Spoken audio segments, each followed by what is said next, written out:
ఉన్నప్పుడు ఇలాంటి జిడ్డు ఫేస్తో కాకుండా కాస్త మంచిగా ఉండడానికి ట్రై చేద్దాం. ఆల్రెడీ పనులు చేసి చేసి అలసిపోయిన మనకి ఏ ఉందిలే అబ్బా ఎలా ఉంటే ఏంటి ఇప్పుడు ఎవరు చూస్తున్నారు మనల్ని అనుకుంటాము.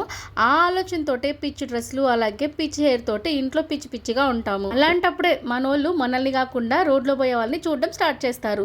ఎక్కడైతే మనమే మిస్టేక్ చేస్తున్నామో అక్కడే మనం మేల్కొని జాగ్రత్త పడాలి. పిల్లలు పుట్టాక మనల్ని మనమే మర్చిపోతాం. ఇంటిని పిల్లల్ని ఇంకా హస్బెండ్ని చూసుకునే దానిలో పడి మనల్ని మనం మర్చిపోయి మన స్కిన్ హెయిర్ మన డ్రెస్సింగ్ స్టైల్ మొత్తం అంతా మారిపోతుంది. ఇంకా మళ్ళీ స్టార్ట్ చేద్దామా అంటే పిల్లలు ఒక పక్క పని ఒక పక్క బిజీ తోటి ఏముందిలే అని సైలెంట్ అయిపోతాం. అలా కాకుండా మనం ఒక షెడ్యూల్ పెట్టుకొని ఇంట్లో పనులని కంప్లీట్ చేసుకొని మనకు మనం ఒక టైంని కేటాయించుకోవాలి. ఆ టైంలో మన కోసం మాత్రమే మనం పని చేసుకోవాలి. ఫస్ట్ అయితే స్టార్టింగ్లో చూపించినట్టు తల నిండా నూనె పెట్టేసుకొని మెసీ బన్ ఒకటి పెట్టుకొని జిడ్డు ఫేస్ వేసుకొని ఇల్లంతా తిరగకుండా ఎప్పటికప్పుడు హెయిర్ని ఫ్రెష్గా ఉంచుకొని హెడ్ బాత్ చేసుకుంటూ ఫ్రెష్ లుక్తో ఉండాలి. అక్కడే మనము ఫ్రెష్గా కనిపిస్తాము. ఎప్పుడైతే ఆయిల్ పెట్టుకొని కనిపిస్తామో మనం జిడ్డుగానే ఉంటాం. ఆల్రెడీ ఉన్న కలర్ కన్నా ఇంకాస్త కలర్ తక్కువగా కనిపిస్తాం. ఆ తర్వాత మనల్ని కాస్త ట్రెండీగా మార్చేది మన హెయిర్ స్టైల్. మన హెయిర్ని కాస్త ముందు పక్క ఇలా కొంచెం ముందుకు తీసుకొని కొద్దిగా కట్ చేసుకొని పక్కకు వేసుకున్నామంటే దీంతో మనం బోల్డ్ అని హెయిర్ స్టైల్స్ చేసుకోవచ్చు. మన లుక్ అంతా అసలు ఎక్కడ ఉంటుందో తెలుసా? మన హెయిర్లో ఇంకా మనం పెట్టుకునే ఇయర్ రింగ్స్లో. నేనైతే ఇవి పర్ఫెక్ట్గా మెయింటైన్ చేస్తాను చాలా ఎక్కువగా. ఎందుకంటే మనం ఏ హెయిర్ వేసుకుంటే ఆ హెయిర్ తగ్గట్టు మన ఫేస్ స్టైల్ అనేది మారిపోతుంది. అంటే మన లుక్ అనేది మారిపోతుంది. ఇంకా మనం పెట్టుకునే ఇయర్ రింగ్స్ వల్ల కూడా మన లుక్ మారిపోతుంది. ఇంకొక మెయిన్ థింగ్ వచ్చేసి మన డ్రెస్సెస్ అనమాట. డ్రెస్సెస్లో కూడా మన లుక్ అనేది చేంజ్ అయిపోతుంది.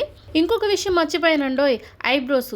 ఖచ్చితంగా నెలకొక్కసారైనా ఐబ్రోస్ అయితే చేయించుకోవాలి. ఇది మాత్రం మర్చిపోకుండా మనం పాటించాలి. ఎందుకంటే ఐబ్రోస్ కూడా మన ఫేస్కి మంచి లుక్ ఇస్తుంది. ఐబ్రోస్ చేసుకోకుండా ఒక నెలంతా ఉండండి చూడండి, మన ఫేసే ఏదో మెస్సీగా అనిపిస్తుంది. అదే ఐబ్రోస్ చేసుకున్న ఫేస్ అయితే భలే బాగా అనిపిస్తుంది. ఏదో పార్లర్కి రెగ్యులర్గా మెయింటైన్ చేసే వాళ్ళలాగా. నేనైతే పార్లర్కి ఓన్లీ ఐబ్రోస్ కోసమే మాత్రమే వెళ్తాను, ఇంకేమీ చేయించను. హెయిర్ స్టైల్ మాత్రం నాకు నేనే కట్ చేసుకుంటాను. భలే చెప్పావులేమ్మా, బోల్డ్ అని డబ్బులు కావాలి పార్లర్లకి వాటికి వెళ్ళాలంటే, లేకపోతే ఈ డ్రెస్సులు అవి చేసుకోవాలంటే మెయింటైన్ చేసుకోవాలంటే అనుకుంటారు. అదేం లేదండి, మనకు చిన్న చిన్న కూరగాయల్లోనూ వాటిలోనూ వీటిలోనూ మిగిలే వాటితోనే మనం స్టైల్ చేసుకోవచ్చు. నేనైతే అలాగే చేస్తాను. నాకు ఎటువంటి ఇన్కమ్ లేదు. అలా అని మా ఆయన్ని నాకు పార్లర్కి వెళ్ళాలనో, నేను డ్రెస్సులు కొనాలనో, అది కుట్టించాలనో, ఇది కుట్టించాలనో నేను ఆయన్ని డబ్బులు అడిగి హింసించాను అనమాట. నాకు ఇచ్చే వాటిలో నేను కాస్త సేవ్ చేసుకొని వాటిని పిల్లల కోసం ఖర్చు పెడతాను, అలాగే నా కోసం నేను ఖర్చు పెడతాను. ఇంకా మనమేమి ఓని ఖర్చు పెట్టే ఎక్కర్లేదు. ఇప్పుడు ఇక్కడ నేను చూపిస్తున్న ఫ్యాబ్రిక్స్ చాలా లో కాస్ట్లోనే దొరుకుతాయి. ఇవేంటంటే కట్ పీసెస్.